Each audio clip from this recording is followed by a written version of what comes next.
From experimental prototypes to silent behemoths, the Italian Navy's early submarines laid the groundwork for global underwater warfare. But what if we told you their innovations began not on a bed of roses, but stones and nails? Today we'll be exploring uncharted territory, the fascinating start to maritime life for the Italian Regia Marina. You don't want to miss this. Say what you will about Italy, but their escapades on the sea reflect the general trend of naval warfare in the Great War. Only after heavy losses to national ships, the backing of its allies, and a tough wartime transition did the Regia Marina taste the sweet nectar of victory. Established on November 17, 1860, the Italian Navy merged Sardinian, Tuscan, Neapolitan, Sicilian, and remnants of the Papal fleets.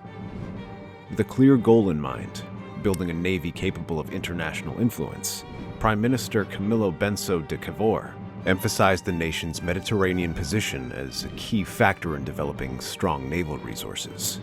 But though the European powerhouse inherited a diverse fleet of wooden, steam, and sail-powered ships, it suffered from significant handicaps.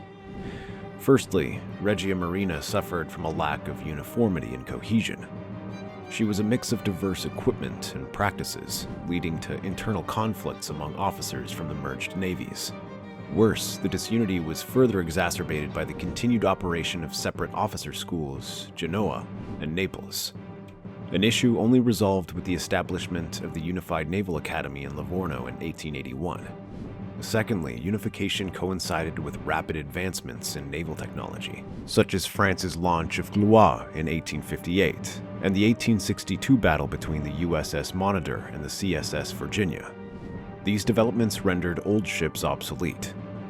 Lacking the infrastructure to produce modern vessels, Italy relied on foreign shipyards, with Admiral Carlo di Pisarno spearheading a major program to acquire new warships.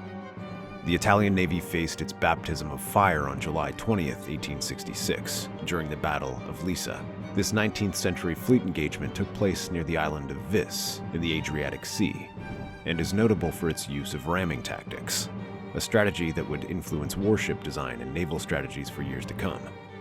Under Admiral Persano, the Italian fleet assembled 12 ironclads and 17 wooden ships, though only one, the Affondatore, represented the latest turret ship technology. Although the Italian fleet had twice the combat potential of the Austrians, Admiral Persano failed to take advantage of this superiority as his naval tactics turned in favor of the enemy. Austrian Admiral Wilhelm von Tegethoff's skilled maneuvering turned the tide, resulting in the loss of 2 Italian armored ships and 640 lives, marking not just a humiliating defeat, but also a sobering start for the newly formed Navy. The silver lining, though? Lessons were learned, regardless of how harsh they were. Recognizing the need for standardized officer training, the separate naval schools in Genoa and Naples merged, leading to the establishment of the Italian Naval Academy in Livorno in 1881. This unified approach, coupled with the commissioning of advanced battleships like the Italia and Duilio classes, marked a period of innovation. Additionally, the Navy also expanded its presence abroad by establishing bases in the Red Sea, seizing Massawa, and founding Italy's first colony in Eritrea. By the early 20th century, Italy had risen to join the ranks of major naval powers. The Navy played a key role in the Crete Campaign, led its first international coalition under Admiral Napoleon Canavero, and contributed to the defense of the Peking legations during the Boxer Rebellion. But of course, we've just got to talk about her efforts during World War I. You see, Italy operated an impressive array of 21 different submarine types, ranging from small midget designs to 1,200-ton cruisers. While most were domestically built, others like the H-class from Canada were acquired abroad. Not that it changed much, though. Italy's Laurenti double-hull design gained international recognition and influenced submarine construction globally, including evaluations by the Royal Navy. At the height of the war, Italy developed 68 submarines, but though this fleet was smaller than the British, American, or German forces, it far outmatched the Austro-Hungarian Navy's 27 submarines. The Italian Navy relied on mines, float planes, gunboats, mass boats, and submarines, the latter of which were absolutely crucial in the Adriatic. Despite the challenging terrain and losing 7 submarines, Italy's presence in the seas confined the Austro-Hungarian fleet to its fortified Pola base. Interestingly, though Pola was considered impenetrable by submarines, unconventional Italian crafts like the Grillo proved otherwise. But that's another story. For now, let's talk about the design inspirations of the Regia Marina submersibles. Okay, so following a more traditional approach to submarine design, the Italians focused on creating submersible torpedo boats similar to the French and German models. These submarines prioritized surface performance over underwater capabilities, with the surface speeds typically around 12 knots and submerged speeds reduced to about 8 knots. Of course, a bulk of the fleet's endeavors wouldn't have been possible without engineer Lieutenant Commander Cesare Laurenti, though. A graduate in naval and mechanical engineering from the Royal Navy School of Genoa, in 1892, Laurenti began his career overseeing experiments on Italy's first submarine, Delfino, which initially used a battery-powered electric motor. By 1902, he introduced a groundbreaking addition, a gasoline engine, enabling extended surface cruising while recharging batteries. His first production design was the Glauco class in 1903, which marked Italy's premier series of operational submarines, though still experimental. While not highly successful, this laid the foundation for Italy's greatness at sea and cemented his reputation as the father of Italian submarines. Over time, Laurenti focused on enhancing hull strength for greater dive depths, ultimately pioneering the double hull design, a standard in submarine construction for decades. During World War I, the Regia Marina made efforts in the Adriatic Sea against the Austro-Hungarian Navy. Dubbed the Adriatic Campaign, Allied forces primarily focused on blocking the Austro-Hungarian Navy inside the Adriatic and keeping larger troops at bay. By the end of World War I, Italy had 33 submarines in operation. Though many of these submarines saw limited action, there are a few that stand out and deserve mention. Take, for instance, the Delfino of the late 1890s, the very first submersible of the Italian Navy. Though the exact dates for the laying down and launch of the vessel are a bit ambiguous, 1892 is most widely accepted, despite a few sources suggesting 1892 to 1895, or even 1889 to 1890. In any case, it was initially designed by engineer-inspector Giacinto Pollino and given the name Delfino, which translates to dolphin. Featuring a single hull design, a concept that was relatively uncommon for submarines of its time, this premier submersible was powered by a 65-horsepower electric motor, driving a single screw. This allowed the submarine to reach 6 knots on the surface and 5 knots submerged, with a range of 24 nautical miles at cruising speeds of 2 knots. Her design also included a set of vertical rudders, 2 at the rear and 1 at the front, and horizontal planes fore and aft, which controlled its depth and orientation underwater. Strangely, Delfino had 2 vertical axis propellers, which were intended to aid in vertical movement, but offered little practical advantage.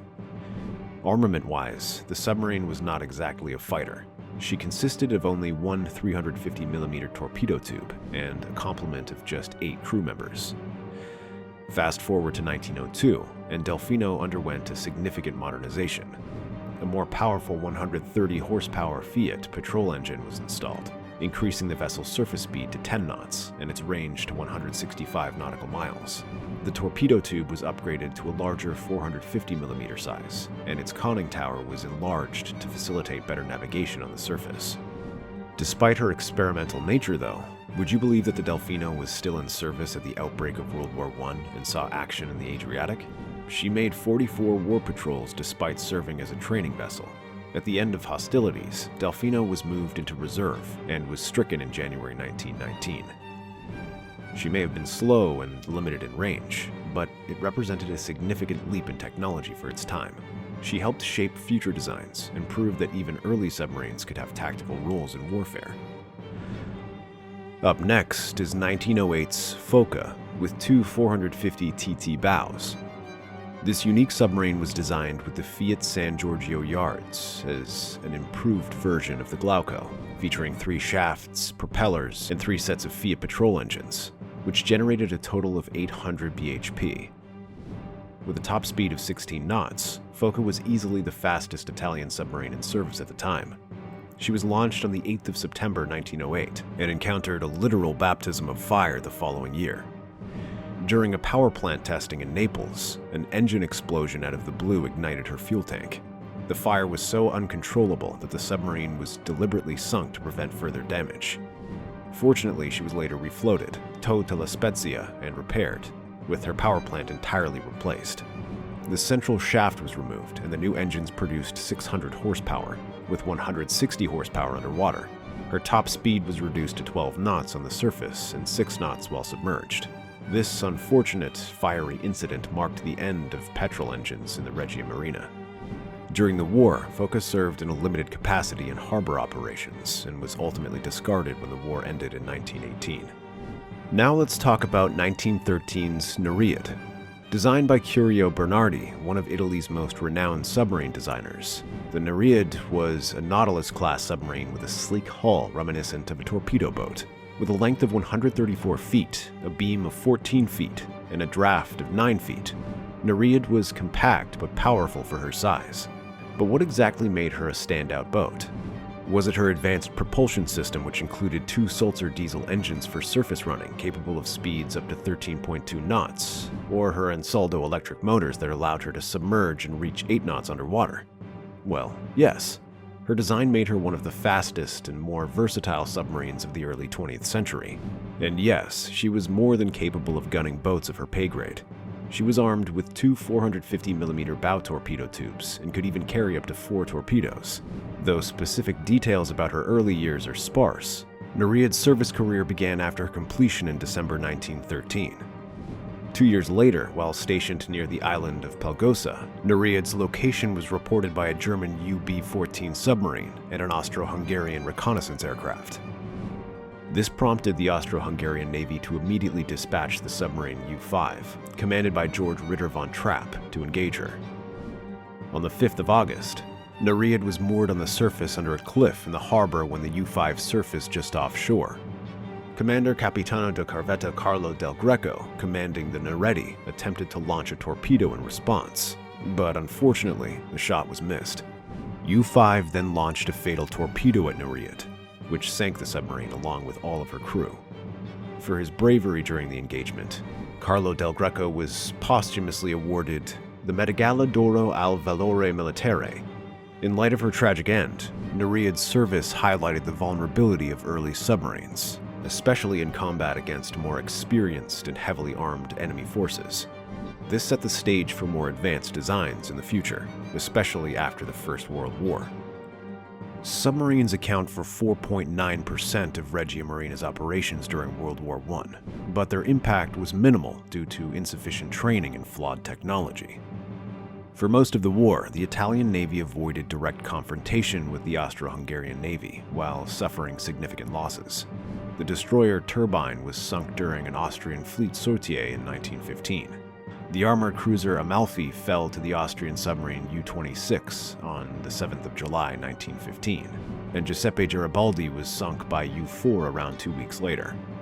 On June 8, 1916, the Austrians dealt a devastating blow when the armored merchant cruiser SS Principe Umberto, transporting troops in the Adriatic, was torpedoed by U-5, resulting in 1,926 fatalities. This remains the deadliest naval disaster of World War I in terms of lives lost.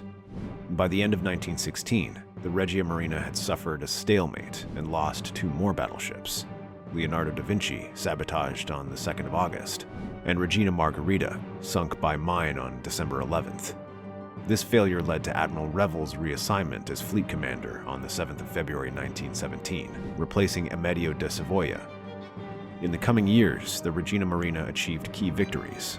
On December 10, 1917, Wine was sunk in a mass attack on Trieste, and on June 10, 1918, St. Istvan was torpedoed.